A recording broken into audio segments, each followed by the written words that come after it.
حضرت سیدنا ابراہیم خلیل اللہ اعلیٰ نبینا علیہ الصلاۃ والسلام کا تذکرہ قرآن مجید نے کئی جگہوں پہ بیان فرمایا ہے۔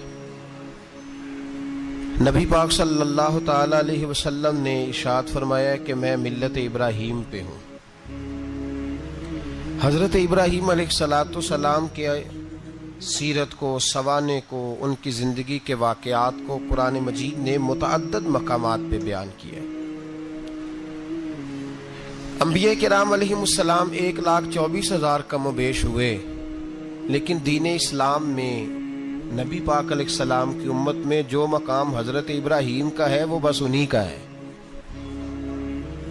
ان کی زندگی ایک بڑی خوبصورت، بڑی منفرد اور مسلمانوں کے لیے بڑی اسوہ نور دینے والی زندگی ہے۔ نبی پاک صلی اللہ علیہ وسلم نے فرمایا میں اپنے باپ حضرت ابراہیم کی دعا بن کے دنیا میں آیا ہوں۔ اور پھر محبوب پاک سید عالم صلی اللہ تعالی علیہ وسلم نے اپنی امت میں بھی جناب ابراہیم کے طریقے کو جاری رکھا۔ صحابہ نے قربانی کے بارے میں حضور سے پوچھا ما ہذہ الاضحیہ، یا رسول اللہ صلی اللہ علیہ وسلم یہ قربانی کیا ہے؟ تو فرمایا سنت ابیکم ابراہیم، یہ تمہارے باپ حضرت ابراہیم کا طریقہ ہے، یہ تمہارے باپ حضرت، حالانکہ قربانی نبی پاک صلی اللہ علیہ وسلم کا بھی طریقہ ہے، لیکن فرمایا تمہارے باپ حضرت ابراہیم کے ذکر کو باقی رکھا۔ اللہم صلی علی محمد وعلی آل محمد کما صلیت علی ابراہیم وعلی آل ابراہیم، ان کے تذکرے کو باقی رکھا دین کے اندر۔ حضرت ابراہیم بڑی امتیازی شان والے نبی ہیں، بڑی امتیازی شان والے۔ رب کریم کا وہ دوست جس نے کوئی چیز بچا کے نہیں رکھی، ہر شے ہی اپنے رب کی بارگاہ میں پیش کر دے۔ چند چیزوں سے انسان کو بڑا پیار ہوتا ہے، گھر اسے بڑا پیارا ہوتا ہے۔ وہ بڑا خوبصورت ہوٹل، 5 سٹار ہوٹل میں رہا، وہ اسلام آباد گیا، کسی سفر پہ گیا تو بڑے اعلیٰ قسم کے اس کو کھانے ملے، بڑی چیزیں ملی، لیکن کبھی دائیں کروٹ کبھی بائیں کروٹ۔ تو ساتھ بیڈ پہ دوست تھا تو اس نے کہا صاحب سو جاؤ، تو اس نے کہا یار جو مزہ اپنے گھر میں سونے کا ہے وہ کسی اور جگہ تھوڑی ہے۔ گھر بڑا پیارا ہوتا ہے، انسان لگاؤ ہوتا ہے، جس بے تکلفی سے، سکون سے، آرام سے انسان اپنے گھر میں وقت بتاتا ہے، کہیں اور مشکل ہو جاتا ہے۔ دوسرا، انسان کو اولاد بڑی پیاری ہوتی ہے، بڑی عجیب شے، نہ ہو تب بھی بڑا دکھ ہے، اور ہونے کے بعد بھی اس کی بڑی آزمائشیں، یہ بڑی ایک میٹھی چیز ہے۔ اولاد ایک بڑا عجیب سا میوہ ہے، پتہ نہیں یہ کس انجیکشن کا نام ہے کہ چھاتی پر چڑھ جائے تو اللہ سکون عطا فرما دیتا ہے، پتہ نہیں کس ٹھنڈی دولت کا نام رب کریم نے اولاد رکھا ہے، بڑی پیاری ہوتی ہے اولاد۔ پھر تیسری چیز انسان کی اپنی جان ہے، اور یہ اتنی قیمتی شے ہے کہ اللہ کریم نے فرمایا کہ اگر تیری گردن پہ کوئی آدمی پستول رکھ کے، تلوار تیرے گلے پہ رکھ کے کہے نا کہ رب کا انکار کر دے ورنہ مار دوں گا، تو فرمایا وقتی طور پہ میری ذات کا انکار کر پر جان بچا جا۔ اگر تو مرنے کے قریب ہو گیا ہے اور حرام شے کھائے بغیر تو بچ نہیں سکتا، مر جائے گا، تو فرمایا چل تو اس طرح کر حرام کھا کے جان بچا، پر جان بچانا فرض ہے، ضروری ہے۔ وطن بڑا پیارا، اولاد بڑی پیاری، جان بڑی پیاری، پر حضرت ابراہیم سے رب کریم نے فرمایا چل ابراہیم کوئی چیز دے، تو کہا یا اللہ تینوں ہی تیرے نام پہ قربان کرتا ہوں، تیری ہوئی ساری، ہر شے تیری۔ حضرت ابراہیم نے دین کے لیے، آپ شہر بابل کے قریب پیدا ہوئے تھے، وہاں سے مصر آئے، مصر سے فلسطین آئے، اور فلسطین سے آ کر کے کعبہ آباد فرمایا۔ زندگی سفروں میں گزری، سفر ایک تکلیف والی چیز ہے، پر حضرت ابراہیم نے وطن چھوڑ دیا، گھر چھوڑ دیا۔ جان بڑی عزیز ہوتی ہے اصل میں نا، جب انسان جد و جہد کرتا ہے نا دین کے لیے، تو اس کے رستے میں بڑی چیزیں آتی ہیں، کبھی اولاد، کبھی گھر، کبھی باہر، کبھی حکومتیں، کبھی سیاستیں، کبھی چدراہٹیں، اس کے راستے میں بڑا کچھ آتا ہے اور اسے ہر چیز کو فیس کرنا پڑتا ہے. گھر کے اندر بھی جنگ ہوتی ہے اور گھر کے باہر بھی لڑائی ہوتی ہے. یہ آسان ہے ہی نہیں. ہم تو خیر ہتھیار چھوڑ کے پھینکنے والے لوگ ہیں، ہم بھولے بھالے لوگ ہیں. ہم کہتے ہیں میں نے تو کہا تھا مہندی نہ کرو، پر بیٹے نہیں مانے، بولے جو ہوئے. اسی طرح حالانکہ اگر وہ بیٹا کہے نا کہ ابا جی لاؤ زندگی میں سارا کچھ میرے نام کرو، تو پھر ہم بولے نہیں ہوتے اور اس وقت ہم تیز ہوتے ہیں، کہتے ہیں یہ کیسے ہو سکتا ہے، ہاتھ کاٹ کے دے دوں. اس وقت نہیں. دین کے معاملے میں بولے ہوتے ہیں. بیٹا بد مذہب کے پاس جا رہا ہے تو اس وقت ہم بولے بھالے ہیں، کوئی عرض نہیں. لیکن اگر وہ اپنی پسند کی شادی کرے ہمیں کراس کر کے، پھر ساتھ ہی ہم تیز ہو جاتے ہیں. تو حضرت ابراہیم نے جب دین کے لیے نکلے تو جد و جہد کی، گھر کے اندر بھی گھر کے باہر بھی. آپ کے والد کا نام طارق ہے، وہ توحید پرست تھے، ایماندار تھے، پرہیزگار تھے. آپ کے چچا کا نام آزر ہے، وہ بت پرست تھے، بت بیچا کرتے تھے. حضرت سیدنا ابراہیم علیہ السلام جب میدان عمل میں نکلے تو حضرت ابراہیم علیہ السلام نے اپنے گھر سے جہاد شروع کیا. لڑنا پڑا. گھر کے اصولوں سے چچا نے جو رواج بنائے ہوئے تھے اس رواج سے ٹکرائے. فرمایا میں اپنے گھر کے اندر یہ بت پرستی نہیں ہونے دیں گا. چچا کو ایک دفعہ نہیں، بار بار 100 دفعہ سمجھایا. آپ کا چچا بت بنا کے بیچا کرتا تھا. حضرت ابراہیم علیہ السلام تھوڑے بڑے ہوئے تو کہنے لگا کہ چلو میرے ساتھ، تم بھی بت بیچنے ہیں، ہمارا کاروبار ہے. حضرت ابراہیم ساتھ نکلے تو بت پکڑا ہے. گندے پانی کے اندر اس بت کو ڈبوتے ہیں، کہتے ہیں کسی نے خریدنا ہے تو خرید لو، نہ یہ نفع دے سکتا ہے نہ نقصان دے سکتا ہے. جو اپنا آپ نہیں بچا سکتا تمہیں کیا بچائے گا، خریدنا ہے تو خرید لو. چچا کہنے لگا تو کاروبار چمکا رہا ہے کہ تباہ کر رہا ہے. گھر میں بڑے معاملات خراب ہوئے، جھگڑے ہوئے، لیکن حضرت ابراہیم علیہ السلام ایک منٹ کے لیے بھی اپنے گھر کے اندر بھی کمپرومائز کرنے کو تیار. یہ تھوڑا مشکل میں نے پہلو چھیڑ دیا ہے، یہ تھوڑا مشکل پہلو چھیڑ دیا ہے. بڑا سمجھدار آدمی ہے پر بیوی سے پردہ نہیں کرا سکتا. سیانا ہے، پنچایت کا بندہ ہے، جو اس سے آپ کہیں گے وہ بات یہ سنائے گا، لیکن کہتا ہے نہیں جی میں نے کوشش کر لی ہے. کس قسم کی کوشش ہے صاحب، یہ کیسے ہو گیا؟ حضرت ابراہیم علیہ السلام نے گھر کے اندر سے فرمایا نہیں کرنے دوں گا. گھر کے اندر بھی ٹکرائے. فرمایا تم جو بھی ہو، پاش پاش کیا چچا کے اصولوں کو. اور باہر جب نکلے تو صرف علاقے کے چیئرمین سے نہیں ٹکرائے، ایم پی ایم این اے وزیر مشیر سے نہیں ٹکرائے. سپر پاور نمرود دنیا کا واحد حکمران تھا اس وقت، دوسرا کوئی حکمران ہی نہیں تھا. اکیلے حکمران سے جا کر ٹکرائے. کوئی ساتھ فوج نہیں تھی، کوئی ساتھ ان کے طاقت بظاہر دنیا داری کی کوئی نہیں تھی، پر حضرت ابراہیم جا کے ٹکرائے. اور میرے رسول پاک صلی اللہ علیہ وسلم نے سند بیان کی. فرمایا افضل الجہاد کلمۃ الحق عند سلطان الجابر. فرمایا سب سے افضل جہاد یہ ہے کہ تو ظالم بادشاہ کے سامنے کھڑے ہو کے حق بات بیان کر دے.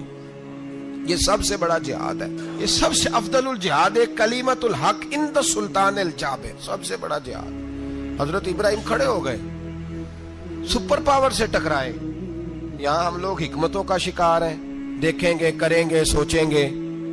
اور مولوی صاحب کو ویسے کہتے ہیں آپ پرہیز کریں سیاسی باتوں سے. بھئی اللہ کے ہر نبی نے جا کے وقت کے ظالم حکمران کو لتاڑا ہے، للکارا ہے. یہ تو مشن انبیاء ہے. حضرت سیدنا ابراہیم علیہ السلام نے جو اس کو جا کے کہا کہ تو جھوٹ بولتا ہے، تو جھوٹا ہے، تو خدائی کا دعویٰ کرتا ہے، تو بہت بڑا ظالم ہے. اور قرآن مجید نے اس ساری بات کو بیان فرمایا. حضرت ابراہیم علیہ السلام سے کہنے لگا میں رب ہوں. تو آپ نے فرمایا میرا رب تو وہ ہے جو زندہ کرتا اور مارتا ہے. تو پھر آپ حق بات بیان کریں گے تو اللہ مارے گا کہ بندہ مارے گا؟ کچھ بھی نہیں ہوتا، کیونکہ زندگی موت کس کے ہاتھ میں ہے؟ اللہ کے ہاتھ میں. زندگی موت اللہ، کچھ بھی نہیں ہوتا. انسان صحیح سمت کا تعین کرے اور صحیح چلے. حضرت علی شیر خدا سے کسی نے کہا تھا کہ آپ کے بڑی دشمنی ہے، کوئی محافظ رکھ لیں. آپ فرمانے لگے موت خود بہت بڑی محافظ ہے، وقت سے پہلے آتی ہی نہیں. بڑی محافظ ہے وقت سے پہلے. علامہ نورانی رحمت اللہ تعالی علیہ کراچی جیسے شہر میں رہا کرتے تھے، جہاں گام گام پہ خطرہ تھا.